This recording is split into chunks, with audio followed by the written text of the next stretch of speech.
తమిళనాడు ముఖ్యమంత్రి విజయ్ జోసెఫ్ ప్రధానమంత్రి నరేంద్ర మోదీకి ఒక లేఖ రాశారు.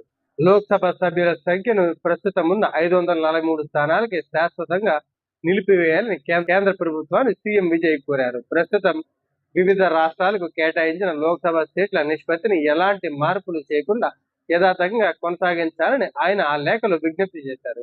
ఆగస్టు 12న తమిళనాడు శాసనసభలో ఆమోదించిన ఆధారిత తీర్మాన ప్రతులను ప్రధానమంత్రికి పంపిన లేఖలో జత చేశారు. పార్లమెంటరీ మరియు అసెంబ్లీ నియోజకవర్గాల ప్రాతిపదికన డీలిమిటేషన్ అంశంపై ఈ తీర్మానం చేశారు. జనాభా నియంత్రణ కార్యక్రమాలకు సమర్థవంతంగా అమలు చేసిన దక్షిణాది రాష్ట్రాలు భవిష్యత్తులో జరగబోయే డీలిమిటేషన్ వల్ల పార్లమెంటరీ ప్రాతినిధ్యాన్ని కోల్పోయే ప్రమాదం ఉందని విజయ్ ఆందోళన వ్యక్తం చేశారు. 1967లో తమిళనాడు స్థానాలు 41 నుండి 39కి తగ్గిన ఉదాహరణను ఆయన గుర్తు చేశారు. జనాభా ప్రాతిపదికన ఏ మార్పు అయినా దక్షిణాది రాష్ట్రాలకు శాశ్వత అన్యాయం చేస్తుందని ఆయన పేర్కొన్నారు.